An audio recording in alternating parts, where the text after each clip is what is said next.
मोदी की अपील पर यूपी के सीएम योगी आदित्यनाथ भी एक्शन में हैं। देश में ऊर्जा संकट के बीच योगी सरकार ने 7 बड़े फैसले लिए। अब वो फैसले क्या है आपको बता दें। मुख्यमंत्री, मंत्रियों, विधायकों और अधिकारियों का काफिला 50% तक घटेगा। हफ्ते में एक दिन इन्हें पब्लिक ट्रांसपोर्ट या बस, मेट्रो से चलना होगा। सभी सरकारी बैठकें, सेमिनार, कॉन्फ्रेंस, वर्कशॉप वर्चुअल होंगी। राज्य सचिवालय की भी 50% बैठकें वर्चुअल होंगी। योगी ने निर्देश दिया है कि जिन कंपनियों में बड़ी संख्या में कर्मचारी हैं, उन्हें हफ्ते में 2 दिन वर्क फ्रॉम होम के लिए राज्य स्तर पर एडवाइजरी जारी की जाए। सीएम योगी ने लोगों से 10 अपील की है। उन्होंने कहा है कि हफ्ते में एक दिन नो व्हीकल डे मनाया जाए, पेट्रोल, डीजल और बिजली बचाई जाए, सजावटी लाइटें कम जलाई जाए, बेवजह सोना न खरीदा जाए। पेट्रोल डीजल बचाने की पीएम मोदी की अपील का असर दिल्ली में कैसे दिखाई दिया वो आपको बता दूं। दिल्ली की मुख्यमंत्री रेखा गुप्ता ने कुछ बड़े फैसले लिए। रेखा गुप्ता ने विभागीय कामकाज में कम गाड़ियों के इस्तेमाल के साथ ही कारपूल और पब्लिक ट्रांसपोर्ट को प्राथमिकता देने का निर्देश दिया।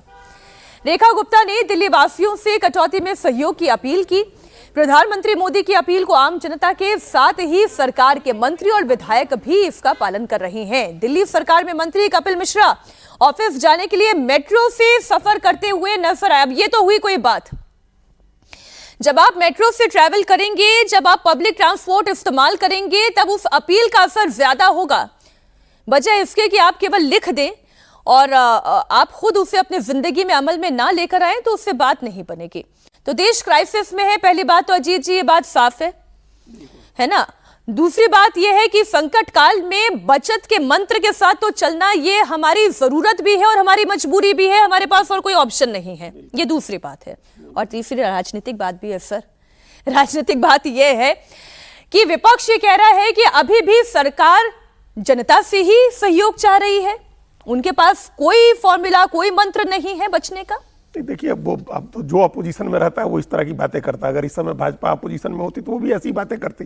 लेकिन ये सवाल सभी पार्टियों से है कि ऐसा क्यों है। हम लोग 1991 के तेल क्राइसिस की बात करते हैं, जब खड़ी युद्ध चल रहा था, इराक पर जो हमला हुआ था। उस समय हम लोगों के पास एक भी स्टोरेज की फैसिलिटी नहीं थी, गैस स्टोरेज की एक भी सिंगल फैसिलिटी नहीं थी। सोचिए 1991 में आज़ादी के 40 साल के बाद हम लोगों के पास कोई फैसिलिटी नहीं थी। 40 साल से ज़्यादा बीत चुके थे, 43 साल।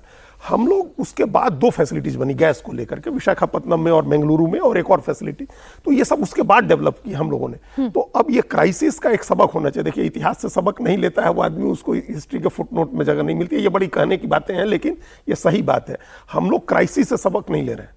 70s का क्राइसिस आया, हम लोगों ने देखा, हम इराक वॉर देखा हम लोगों ने, फिर अमेरिका खाड़ी युद्ध 2 देखे, तो उस क्राइसिस, कोरोना का क्राइसिस देखा हम लोगों ने, अब ये क्राइसिस है वॉर का। सबक क्या है?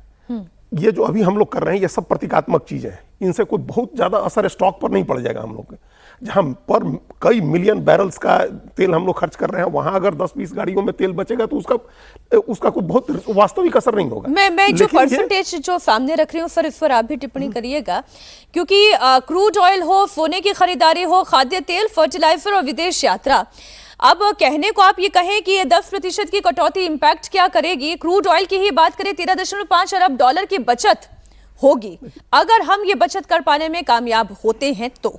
नहीं तो ये इसके 3 एस्पेक्ट है। ये तीसरा एस्पेक्ट है। ये एस्पेक्ट जो है ये डॉलर बचाने का है, क्योंकि हमारा जो फॉरेक्स रिजर्व है वो लगातार कम हो रहा है।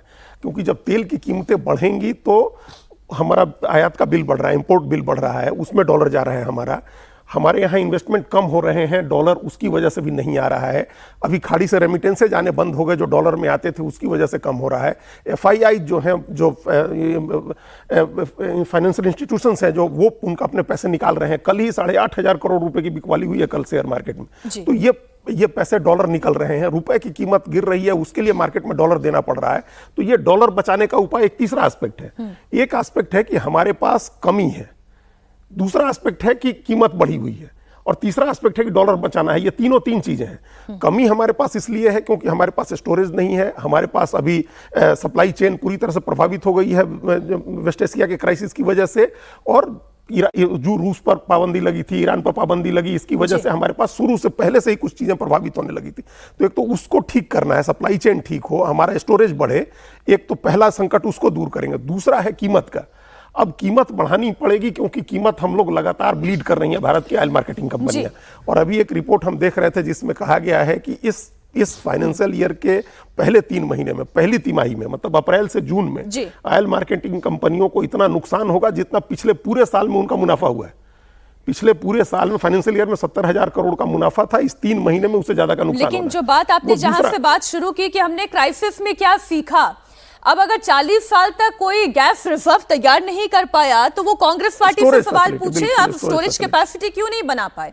और जिन 2 स्टोरेज कैपेसिटी की आपने बात की वो किसकी सरकार में बनी? एक मनमोहन सिंह की सरकार में, एक 2007 के समय मनमोहन सिंह के समय शुरू हुई और एक नरेंद्र मोदी की सरकार में बनी। तो आप ये सोचिए कि फिर संकट काल में, अब जो मैं अलग अलग विपक्षी दलों के पोस्ट पढ़ रही हूँ तो उसमें अखिलेश यादव है जो ये कह रहे हैं चुनाव खत्म होते ही आपको संकट याद आ गया। दरअसल देश के लिए संकट सिर्फ एक है और उसका नाम भाजपा है। लेकिन सच्चाई तो ये है कि कांग्रेस काल में पी चिदम्बरम ने भी ऐसी ही अपील की थी, ये भी हमें नहीं भूलना चाहिए। तो संकट काल में तो जनता से अपील की ही जाती है, फिर वो चाहे कांग्रेस ने की हो या फिर भारतीय जनता पार्टी की सरकार या एनडीए की सरकार आप कह रहे हैं कि वो कर रही हो। एक और प्रधानमंत्री तेल बचाने की अपील कर रहे हैं। एक तस्वीर आपके सामने रखती हूँ। पटना सचिवालय के बाहर खड़ी सरकारी गाड़ियों में एसी चलाकर खुलेआम तेल की बर्बादी हो रही है। और जब कैमरे पर पकड़े गए तो हमारे संवाददाता ने ड्राइवर से सवाल पूछा तो उसने अपनी गलती मानकर ऐसा आगे ना करने की भी बात कही। आप देखिए जरा एक रिपोर्ट। प्रधानमंत्री नरेंद्र मोदी ने पेट्रोल और डीजल की खपत कम करने की अपील की है। 2 बार प्रधानमंत्री ये कह चुके हैं कि अभी जैसे हालात हैं ऐसे में इस बात की ज़रूरत है कि पेट्रोल और डीजल की खपत को कम किया जाए। लेकिन सचिवालय में जब हम पहुंचे हैं तो यहाँ हमें एक गाड़ी, इनोवा गाड़ी नज़र आ रही है और ये गाड़ी स्टार्ट है, खड़ी है, एसी चल रहा है इसका। ड्राइवर को गर्मी ना लगे शायद इसलिए उन्होंने एसी को स्टार्ट रखा है।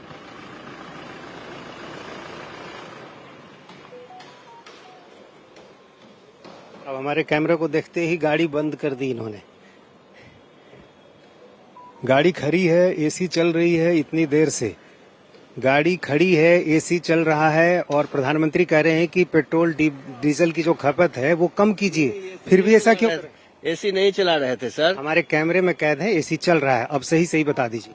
सर एसी नहीं चला रहे थे, गाड़ी बहुत देर से लगी हुई थी, सो गर्म हो गई थी। अभी साहब को लेकर के चलेंगे। ये अंदर जो है कूलिंग बता रहा है कि अंदर की कूलिंग बता रही है कि एसी चल रहा था। तो ये बताइए कि अभी इतनी गर्मी तो है भी नहीं, और यदि है भी, देर से गाड़ी लगी हुई थी सर, इसलिए जो है ना थोड़ा सा इसको अभी 2 मिनट चला करके ठंडा करके अब जाना है, साहब को लेकर के निकलेंगे ऑफिस। तो ये एक अधिकारी की गाड़ी है और ऐसा अक्सर देखने को मिलता है कि गर्मी में जो गाड़ी है ड्राइवर उसे लगातार स्टार्ट रखते हैं, एसी ऑन रखते हैं।